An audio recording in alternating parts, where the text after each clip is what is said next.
25년이 시작한 게 엊그제 같은데요. 어느덧 또 10월의 끝자락을 가고 있습니다.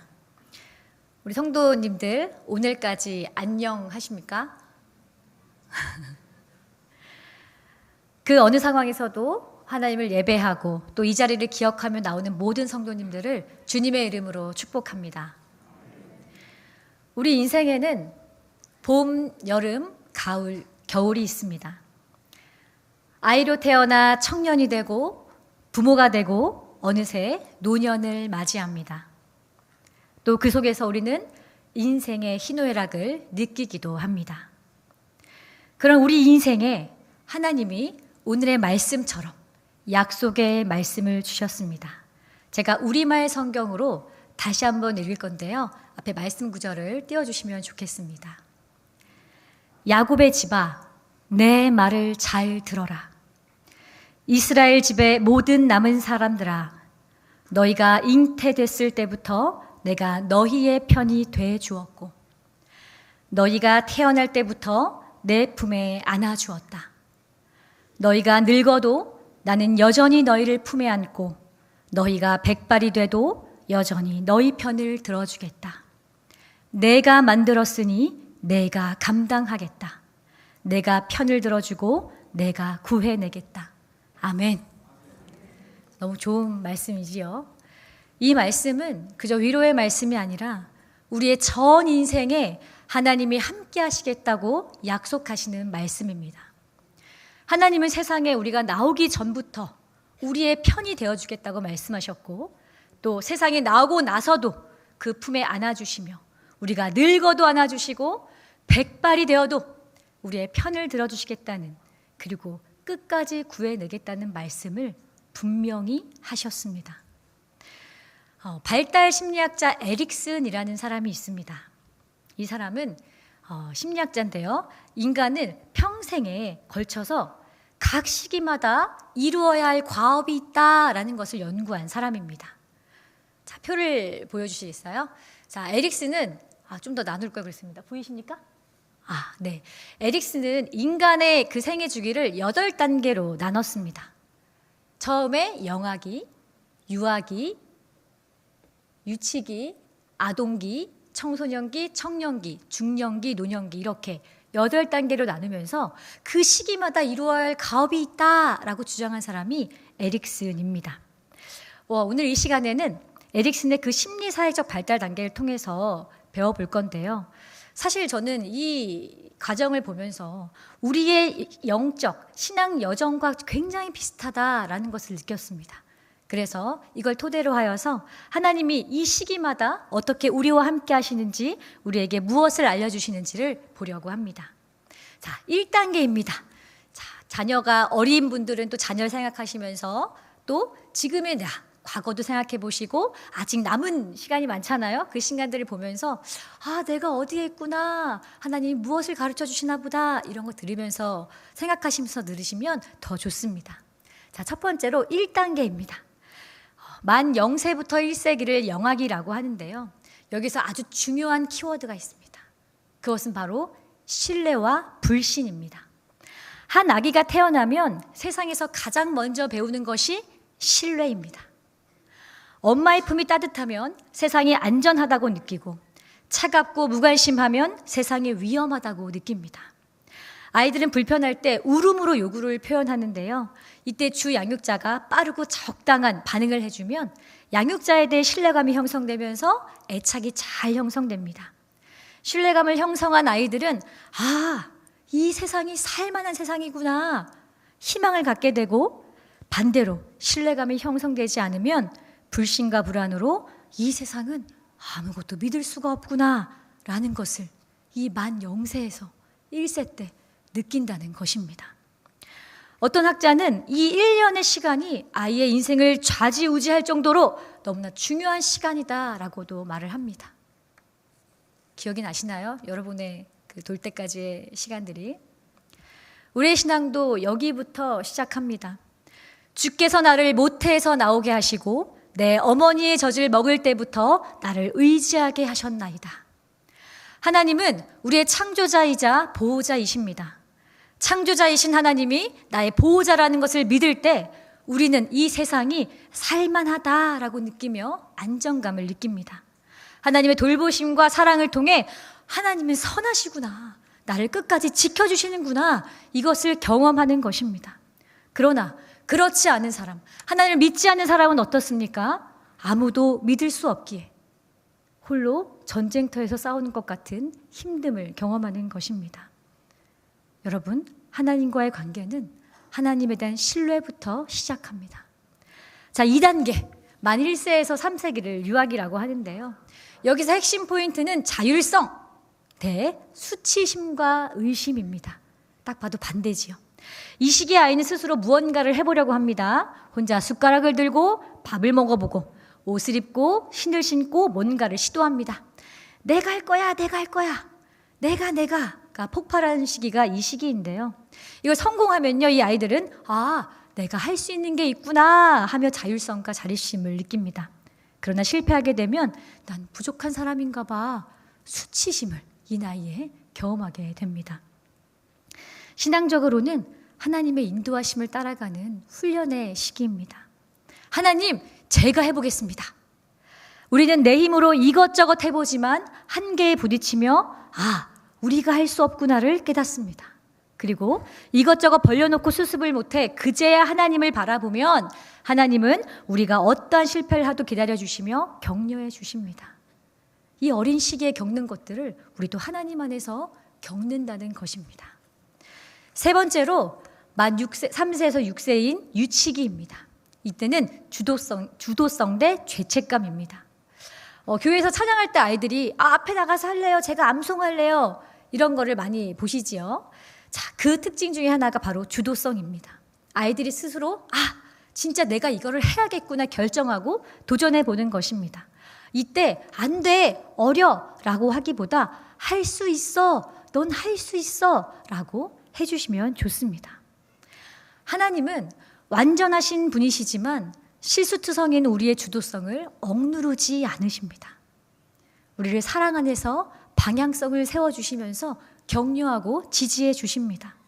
하나님은 인격적인 분이시며 우리의 기질과 성향, 능력 안에서 하나님의 일을 꿈꾸고 행하게 하십니다. 자, 이제 4단계 학령기입니다. 초등학생을 말한대요. 이 시기에 학교에서 배우며 자신의 능력을 시험하는 시기입니다. 성공과 실패를 통해서 나는 할 수 있다라는 것을 배웁니다. 아이들은 이 할 수 있는 것에서 자기 효능감을 느끼고 그로 인해 자신감을 얻기도 합니다. 초등학생 때가 참 중요합니다. 이때 키워드가 뭐냐면 근면이라는 것인데요. 여러분, 근면이 무엇이지요? 말 그대로 부지런히 일하며 힘쓰는 것입니다. 우리도 마찬가지입니다. 가정에서, 교회에서, 사회에서 우리는 많은 것을 배우고 또 성실하게 살아갑니다. 하나님은 말 그대로 우리에게 근면을 가르쳐 주십니다. 무슨 일을 하든지 마음을 다하여 죽게 하듯 하고 사람에게 하듯 하지 말라. 하나님은 우리에게 주어진 모든 일을 죽게 하듯 해라 라고 말씀하십니다. 하나님 손에 맡긴다는 것이 맡기고 아무것도 안 하는 것이 아닙니다. 우리에게 주어진 일을 성실하게 임하고 그 모든 결과를 주님께 맡기는 것. 우리가 초등학생이 배우는 것 같지만 그 안에서 하나님은 우리도 배우게 하시는 것입니다. 자, 이제 질풍노도의 시기, 청소년 시기입니다. 기억나시나요? 청소년 자녀를 키우시는 부모님들은 청소년 때가 기억이 나시나요? 되게 힘들다는 말을 청소년의 부모님께 제일 많이 듣는데요. 이때 아이들은 어떤 생각을 하냐면 나는 누구인가? 나는 왜 사는가? 난 무엇을 하길 원하는가? 자신에 대해 질문이 폭발할 때입니다. 자아를 탐색하고 또래에 집중하며 가치관과 진로에 대해 고민을 하는 시기입니다. 나 자신에 대해 누군지 정확히 알게 되면 정체성이 확립이 되고 그렇지 않을 때는 정말 심한 방황과 혼란을 겪습니다. 아이들이 특히 이 고민을 언제 하냐면 즐거울 때보다 부모님과 친구들 관계에서 문제를 느낄 때 더욱더 이 고민을 한다고 합니다. 그렇다면 여러분 어떻게 대답해 주시겠습니까? 나는 누굽니까? 어떻게 살아야 됩니까? 그렇게 질문할 때 여러분은 어떤 대답을 해 주실 수 있으시겠습니까? 정체성은 어디서 찾아야 합니까? 하나님 안에서 찾아야 합니다. 세상은 많은 정체성을 제시하지만 하나님 말씀하십니다. 너는 내 것이라. 반드시 이것을 배워야 합니다. 너를 창조하신 분이 하나님이시고 하나님은 너에게 너만의 달란트를 분명히 주셨고 지금은 그것을 발견하는 시기야. 걱정하지 마. 너를 향한 하나님의 계획이 반드시 있어. 너는 하나님의 것이야. 근데 이 말은 청소년들에게 하는 말이 아니라 나 자신, 어린아이부터 어른에 이르기까지 계속해서 여러분 스스로에게 던져주셔야 됩니다. 나는 누구인가? 나는 주님의 것이지. 이것을 배우는 것입니다. 내가 누구이고 무엇을 해야 하는가를 아는 인생과 그렇지 않은 인생은 참으로 다릅니다. 여러분의 정체성을 매 순간 깨닫는 여러분 되시길 축복합니다. 자, 이제 6단계로 옵니다. 자, 이때에는 청년기인데요. 이때의 또 키워드는 친밀감 대 고립감입니다.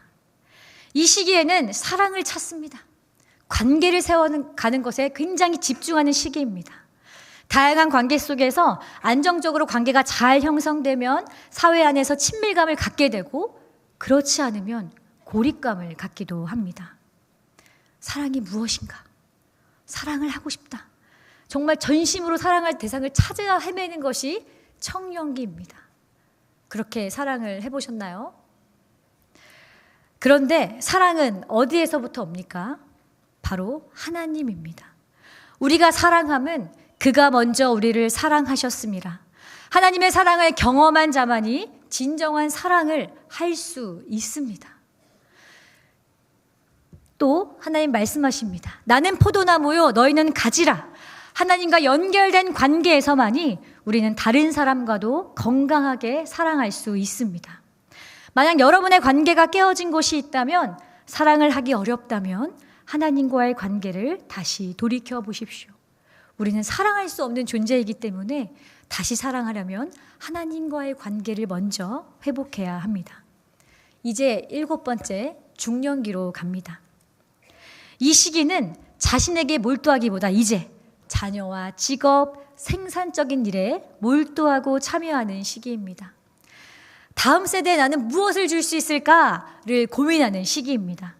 일터와 가정, 교회에서 책임을 지고 봉사하는 시기입니다. 하나님 우리에게 말씀하십니다. 우리가 그들의 자손에게 여호와의 영광을 전하리로다. 자, 이 중년기에 계시는 계속 나이가 제가 이 에릭슨을 연구한 사람들을 보면 나이가 천차만별입니다. 이 중년기를 30부터 보는 사람도 있고 또 뭐 35세, 40세 이러는데요. 어쨌든 65세 이하의 우리 분들, 여러분 교회에서, 가정에서 지금 많이 애쓰고 있는 시기라는 것을 압니다. 그러나 여러분의 애씀이 결코 땅에 떨어지지 않습니다. 셀 리더로, 또 팀장으로, 팀원으로, 교사로 곳곳에서 애쓰시는 모든 것들이 다음 세대를 세우고 교회를 세우는 일이 될 것입니다. 그리고 우리가 남기는 그 열매가 하나님의 영광이 될 것이라고 성경은 말하고 있습니다.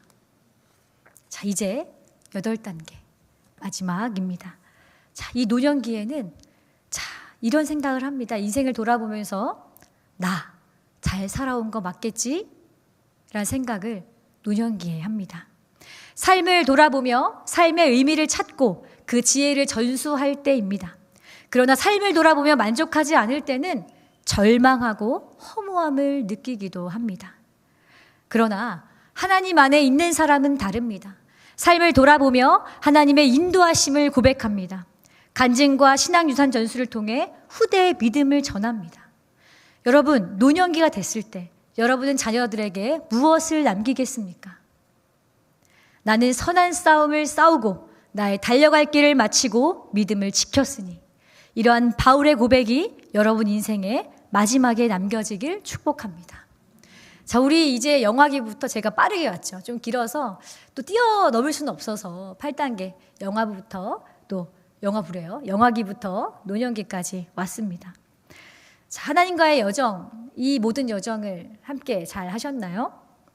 어린아이부터 노년에 이르기까지 그저 시간의 흐름에 맞춰 성장하고 늙어가는 줄 알았더니 하나님은 그 속에서 많은 것을 우리에게 알려주시고 경험하게 하셨습니다. 사실 원래 이 에릭슨이란 심리 발달학자는 원래 8단계까지 여기서 마무리를 하였습니다. 그런데 그 에릭슨이 죽자 그 아내가 9단계를 발표합니다. 9단계 한번 보실까요? 초고령기인데요. 옆에 보시면 뭐라고 써있죠? 신앙적 완성. 아, 거기서 끝이 아니구나. 이제 영혼을 향해 가는구나. 이 시기는 육신의 쇠퇴를 넘어서 영혼이 하나님께 가까워지는 시기이며 삶보다 죽음이 가까워지는 시기입니다.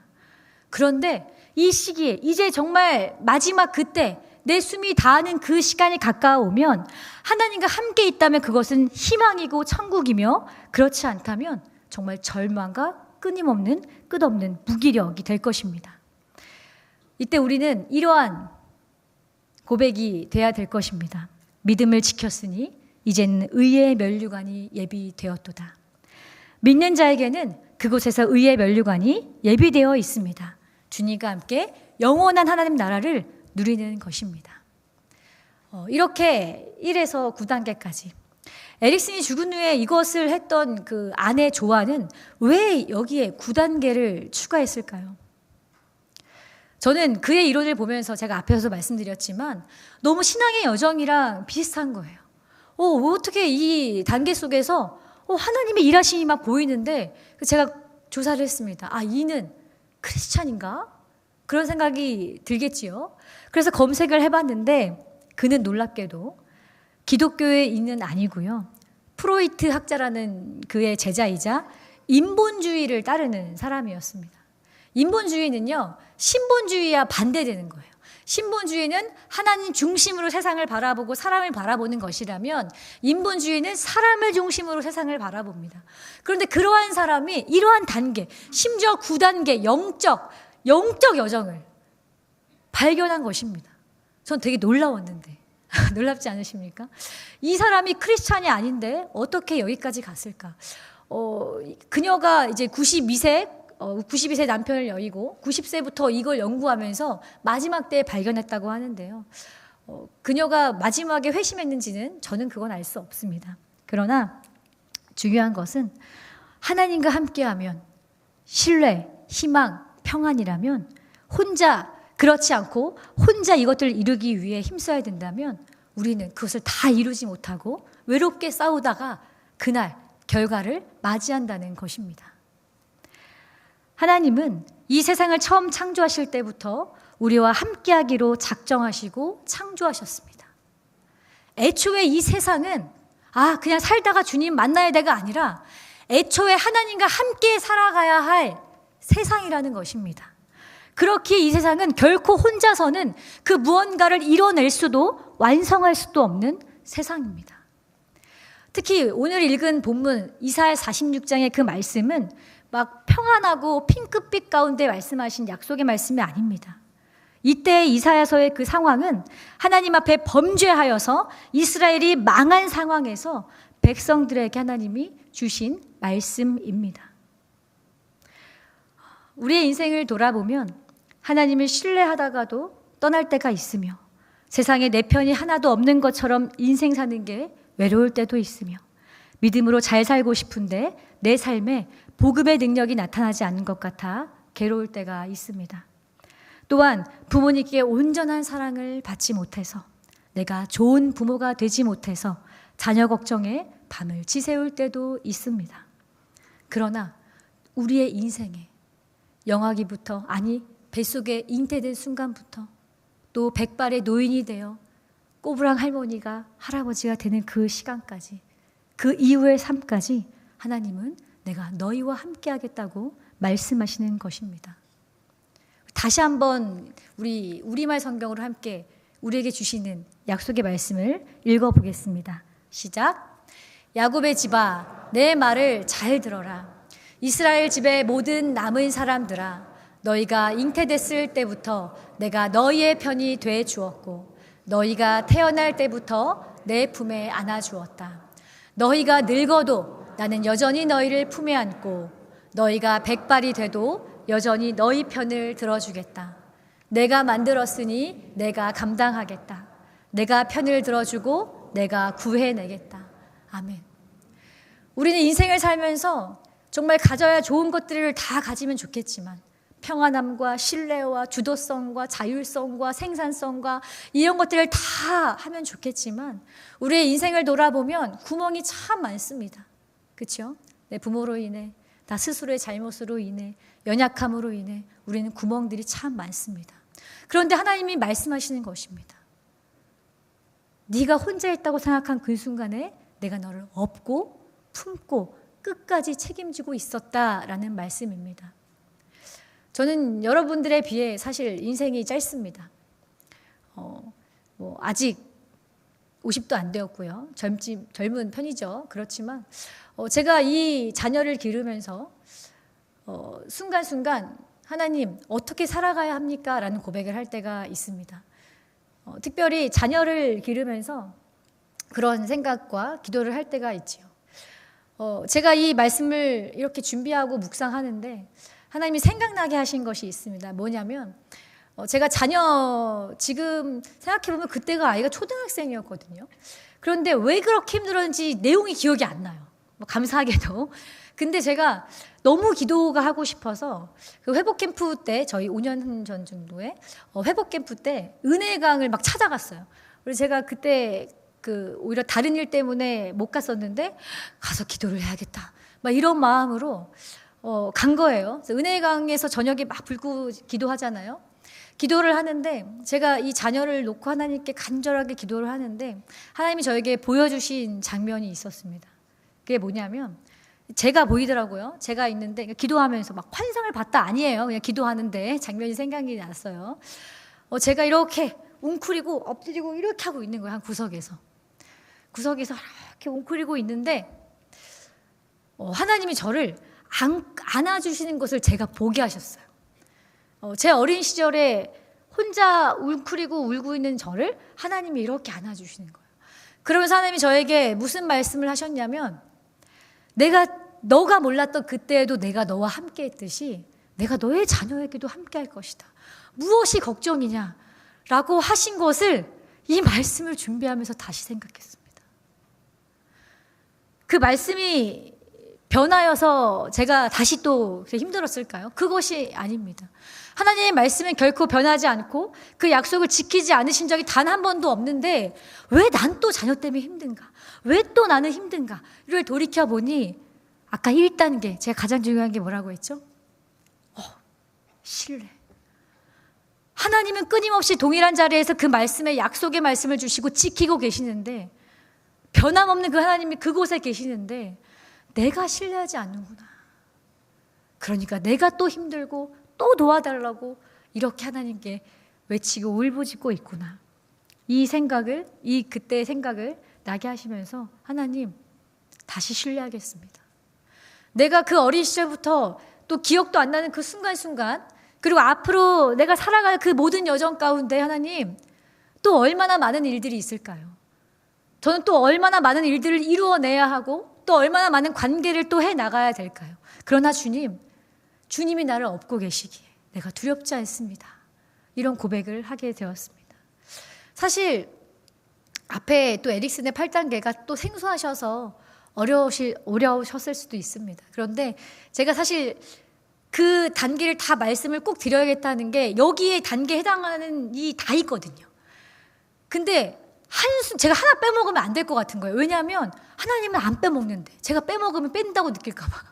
그런 의미로 제가 또 잘 모르시는 어려운 부분이지만 말씀을 드렸습니다.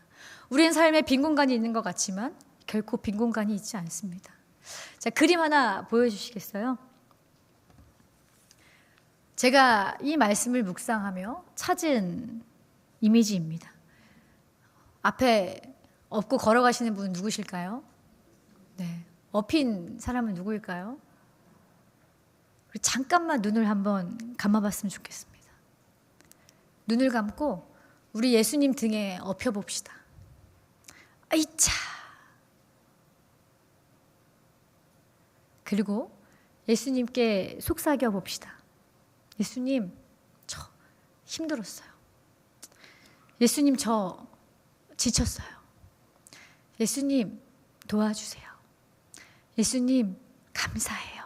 어떤 말도 좋습니다. 우리 잠깐 예수님 등에 엎이셔서 예수님에게 고백하셨으면 좋겠습니다.